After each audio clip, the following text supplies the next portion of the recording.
اللہ سے رمضان میں جو بھی معاہدہ کیا ہے اس معاہدے کو پورا کری.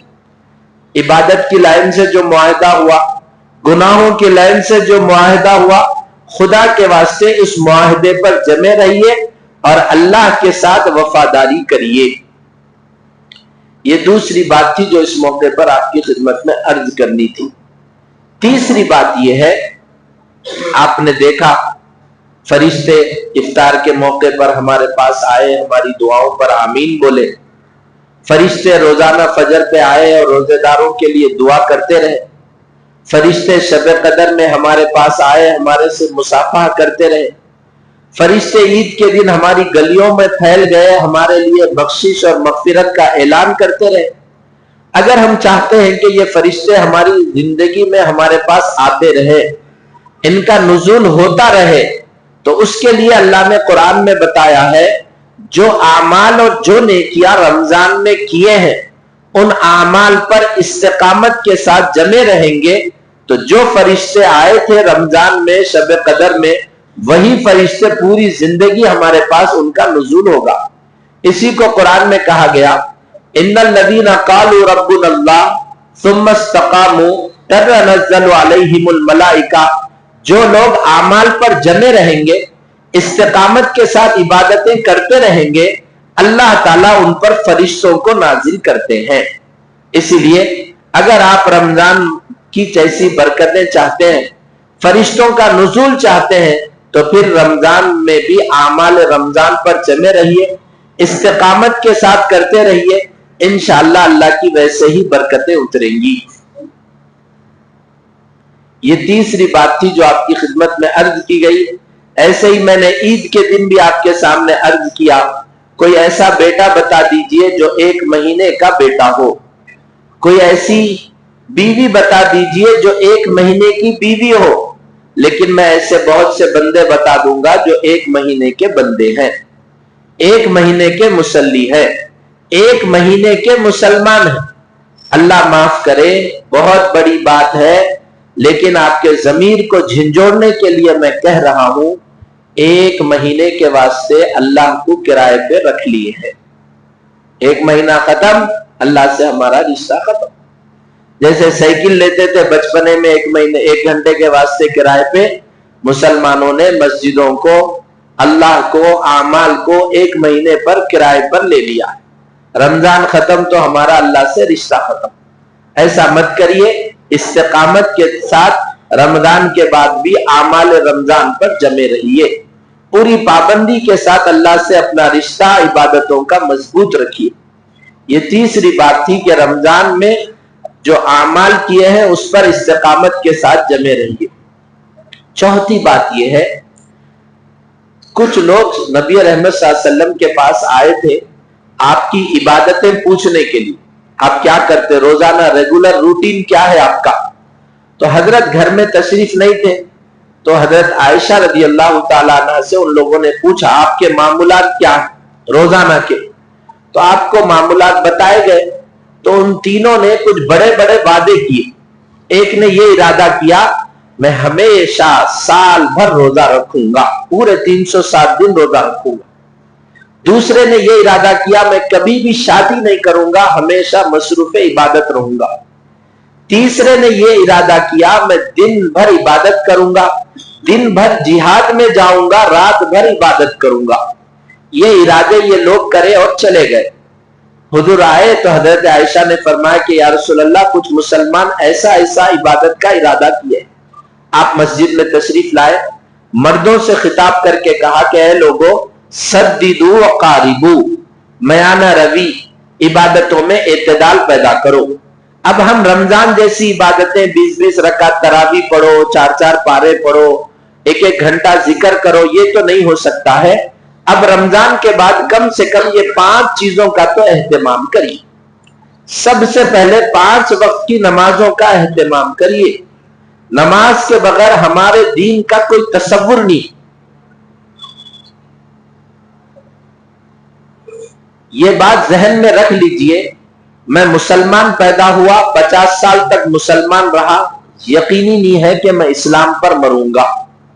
کچھ ایسے کام آدمی زندگی میں کر لیتا ہے جس کی وجہ سے 7 سال کا مسلمان بڈھا بھی کفر پہ مرتا ہے۔ اس کی مثالیں میں آپ کو بتاؤں، ایک آدمی بیوی کو طلاق دے دیا، یہ سب بد عملیوں کا نتیجہ ہوتا ہے کہ آدمی آخر میں ایمان سے ہاتھ دھو بیٹھتا ہے۔ بیوی کو طلاق دے دیے، اس کے بعد بھی اس کے ساتھ رہنے لگے، مسلسل ایسا رہنے کی وجہ سے آدمی کافر ہو جاتا ہے، پھر وہ مسجد میں نماز بھی پڑھتا ہے، بیت اللہ کا طواف بھی کرتا ہے۔ حضور کے زمانے میں نبی کے پیچھے نماز پڑھنے والا، نبی کے ہاتھ پر کلمہ پڑھنے والا، نبی کی دعاؤں پر آمین کہنے والا، مرتے وقت اس کو کلمہ پڑھنے کو نہیں آیا۔ اتنے پورے کمالات تھے اس کے پاس، نبی کا زمانہ ہے، نبی کا دور ہے، نبی موجود ہے، وحی کا نزول ہو رہا ہے، اس زمانے میں ایک آدمی کو کلمہ پڑھنا نہیں آیا۔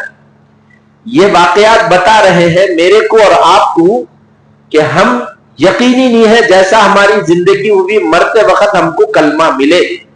اس لیے ضروری ہے اپنی پوری زندگی کو ایک سسٹم کے تحت چلانا۔ اس میں ایک کام تو یہی ہے کہ 5 نمازوں کا اہتمام کریے، نماز کی برکت سے آدمی کا خاتمہ کفر پہ نہیں ہوگا، ایمان پر ہوگا۔ 5 نمازوں کا اہتمام کریے۔ دوسرا، گناہوں کو چھوڑ دیجیے۔ گناہ کرنے والا آدمی عام طور پہ کفر پہ مرتا ہے، ایمان سے ہاتھ دھو بیٹھتا ہے، گناہ کے ساتھ اسلام چل نہیں سکتا۔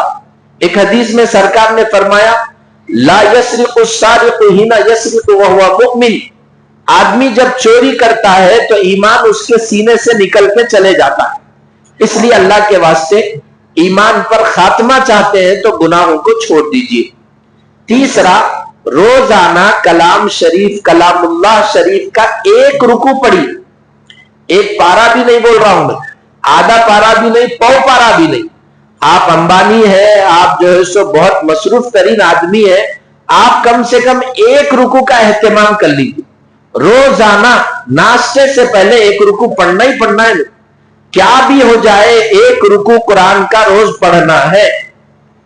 تیسرا کام، 10 منٹ روزانہ ذکر اللہ کا اہتمام کریے، کسی بھی وقت، رات میں سونے سے پہلے ہو، صبح اٹھنے کے بعد ہو، یا کسی بھی نماز کے بعد 10 منٹ اللہ کا ذکر کریے۔ قرآن میں کہا گیا، من اعرض عن ذکر الرحمن نقید لہ شیطان، ذکر چھوڑنے کی وجہ سے شیطان کا تسلط ہوتا ہے، وہ تسلط شیطان کا آدمی کو کفر تک پہنچا دیتا ہے۔ اس لیے چوتھا کام، کچھ نہ کچھ دیر ذکر اللہ کا اہتمام کریے، 5 منٹ صحیح اللہ کا نام لینا ہے بول کے بیٹھیے۔ 5واں کام جو ہے، جیسا ہم رمضان میں مدد کرے، ہمدردی کرے، صدقہ دیے، خیرات کرے، افطاری کرائے، زندگی بھر روزانہ ہفتے میں 1 بار کسی کی مدد کریے، کسی کے گھر کا سودا لا لیجئے، کسی کے گھر کا کچھ کام کر لیجئے، کسی کی فیس بھر دیجئے، کسی کی 100 روپے سے صحیح مدد کر دیجئے۔ مدد، ہمدردی، ایثار، غمخاری پوری زندگی بھر ہم کو کرنا ہے۔ تو رمضان کے بعد ان 5 کاموں کا اہتمام کیجئے، اللہ کی ذات سے امید ہے کفر پر ہمارا خاتمہ نہیں ہوگا۔ 1 نماز کا اہتمام، دوسرا گناہوں کو چھوڑ دیجئے، تیسرا ذکر اللہ کا اہتمام کیجئے، چوتھا قرآن شریف کم سے کم 1 رکوع پڑھیے، 5واں کسی کی مدد کریے، کسی کے اچھے میں آئیے، کسی کے لیے خیر کی چابی بنیے۔ یہ چند باتیں تھی رمضان کے بعد ہدایت اور معتدل اعمال کی طرف اشارہ کرنے کے لیے عرض کی گئی۔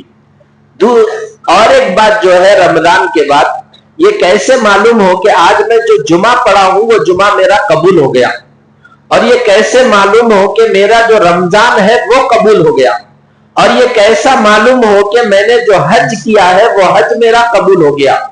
نیکی کرے سو قبول ہوئی بول کے کیسا معلوم ہونا۔ اس سلسلے میں ایک بات یہ ذہن میں رکھیے، اعمال کی 2 حیثیتیں ہوتی ہیں۔ ایک حیثیت ہے عمل کا اجر ملتا، آپ کچھ نیک کام کرتے ہیں اس پر آپ کو ثواب ملتا ہے۔ دوسرا، عمل کا ایک اثر ہوتا ہے، عمل کرنے کے بعد اس بندے پر اس عمل کا اثر ظاہر ہوتا ہے۔ جیسے نماز کے بارے میں کہا گیا، ان الصلاۃ تنہی عن الفحشاء والمنکر،